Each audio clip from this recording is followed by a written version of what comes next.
Debut dadakan Oliver Bearman pada GP Arab Saudi 2 pekan yang lalu memang membawa angin segar terhadap generasi-generasi penerus di F1 masa depan. Meski dia debut memakai mobil sekompetitif Ferrari, tetapi finish di posisi ke-7 dengan persiapan yang super mepet di sirkuit sesulit dan semenantang Jeddah adalah pencapaian yang luar biasa. Namun lebih dari itu, cara pendekatan Bearman yang berani push mobilnya serta perkembangan progresifnya dari waktu ke waktu adalah satu hal yang menjadi value terbesarnya sebagai salah satu pembalap wonderkid potensial.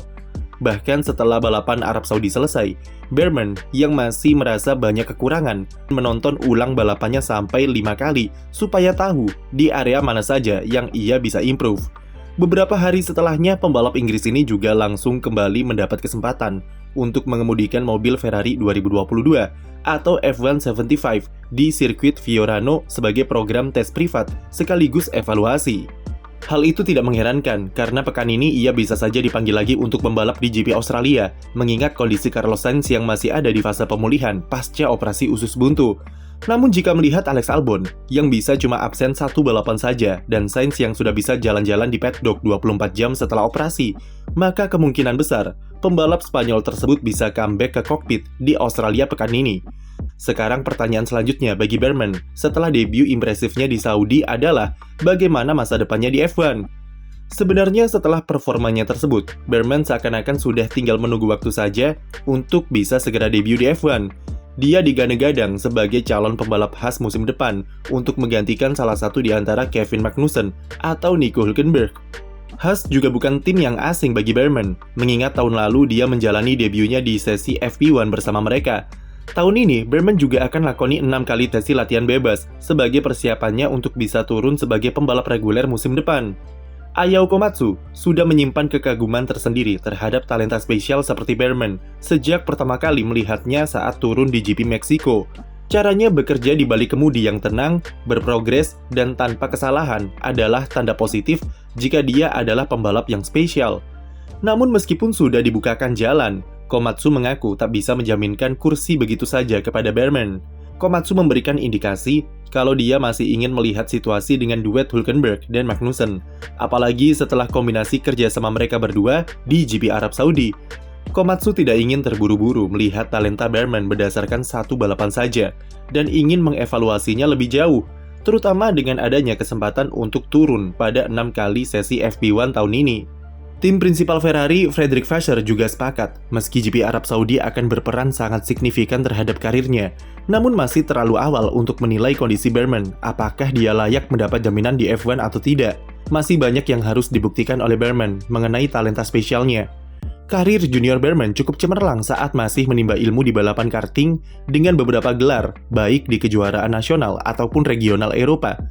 Namun harus diakui kalau karirnya di Formula Feeder Series memang tidak semencolok pembalap wonderkid lain seperti Kimi Antonelli misalnya. Nama Bearman mulai dikenal ketika dia menjuarai 2 gelar Formula 4 Italia dan Jerman yang kemudian membawanya untuk naik kelas ke balap Formula 3 di mana dia langsung finish di posisi ketiga klasemen akhir.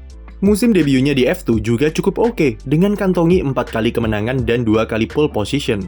Salah satu yang mencuri perhatian adalah ketika dia menyikat habis 2 kemenangan sprint race dan feature race di Baku. Memasuki musim keduanya di F2 bersama Prema, dia diharapkan bisa mendobrak papan atas lebih sering dan mencuri gelar juara umum untuk memuluskan jalannya ke F1. Apalagi rekan setimnya adalah Kimi Antonelli, wonderkid spesial dari Mercedes, dan jadi buah bibir di mana-mana karena performa fenomenalnya. Walaupun di Bahrain dia tak bisa berbuat apa-apa, tapi di Arab Saudi kemarin, Bearman mampu mencuri pole position pertamanya musim ini, sebelum kemudian dipanggil untuk debut dadakan menggantikan Carlos Sainz. Meski itu adalah berkah bagi Bearman untuk bisa debut di F1 terlebih dulu ketimbang Antonelli, tapi efeknya adalah dia harus puas duduk di posisi bawah klasemen F2, karena sama sekali belum meraih poin. Padahal misinya di F2 lumayan berat, di mana ia harus bisa buktikan diri kalau ia memang layak untuk bisa balapan di F1 secara reguler.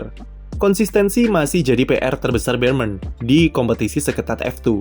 Tahun lalu, dia sudah menunjukkan potensi yang bagus secara kecepatan, namun performanya tak konsisten dari satu race ke race lainnya. Itulah yang sebenarnya menjadi tanda tanya terbesar dari sejauh apa potensi yang dimiliki oleh Bearman.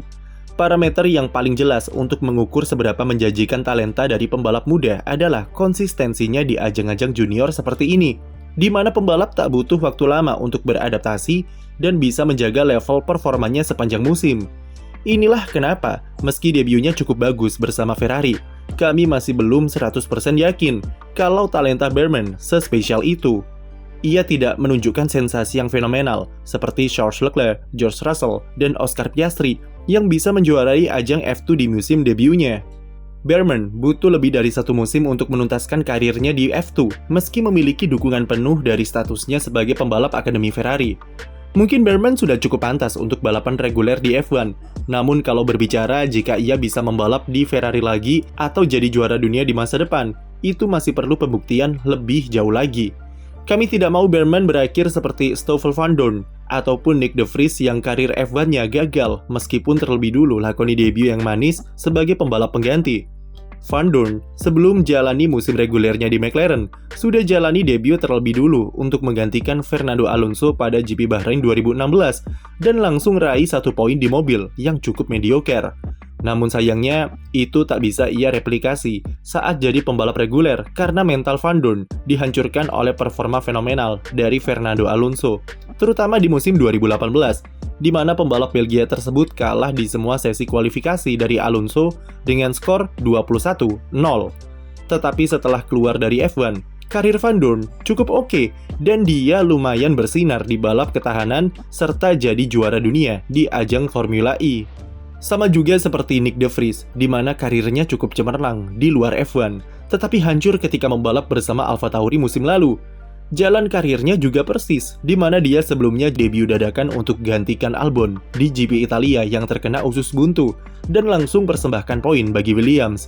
Sayangnya mentalnya hancur, karena kesulitan adaptasi dengan intensnya dunia F1 dan tekanan bertubi-tubi dari manajemen Red Bull yang keras. Tentunya hal yang sama tidak mau terulang lagi kepada Ollie Behrman ketika dia debut bersama Haas atau tim lain musim depan. Itulah mengapa Behrman harus mempersiapkan diri sematang mungkin, terutama dari segi mental, supaya bisa lebih siap dengan segala tekanan yang ada di F1 nanti. Apalagi jika ia dipasangkan dengan Nico Hülkenberg di Haas, yang meskipun usianya sudah berumur, namun skillnya masih sangat terjaga. Lebih jauh lagi soal Behrman, kami cukup khawatir jika dia akan jatuh ke situasi yang tidak menguntungkan dengan kondisi Ferrari saat ini, yang sudah mengunci duet Lewis Hamilton dan Charles Leclerc sampai 2026 atau bahkan sampai 2027. Hal itu saja sudah membuat Behrman setidaknya akan tertahan di tim-tim semenjana selama 2-3 tahun. Ini akan menempatkan Behrman ke situasi yang mirip seperti George Russell, di mana dia harus habiskan 3 tahun di tim Williams. 3 tahun di tim papan bawah memang membuatnya menjadi pembalap yang lebih komplit dan mudah beradaptasi, tapi itu juga berpengaruh ke mentalitasnya serta potensi skill yang tidak keluar maksimal karena terlalu lama berkutat di luar 10 besar. Untuk menghindari hal tersebut, maka disinilah manajemen Behrman akan berperan. Behrman tak bisa berharap banyak ke Ferrari selain jaminan kursi di Haas untuk debut musim reguler nanti. Namun untuk bisa step up karirnya di F1, dia harus berani untuk mencari opsi yang lebih oke. Dibajaknya Oscar Piastri oleh McLaren dari Alpine adalah contoh nyata jika sang pembalap tak kunjung diberikan kepastian, maka segala kemungkinan bisa terjadi. Kalau melihat situasinya sekarang, akan jauh lebih baik kalau Behrman memprioritaskan kursi di F1 tanpa memedulikan tim yang akan ia tempati. Debut di Haas jauh lebih mendingan daripada harus menganggur dan itulah yang harus ia perjuangkan musim ini.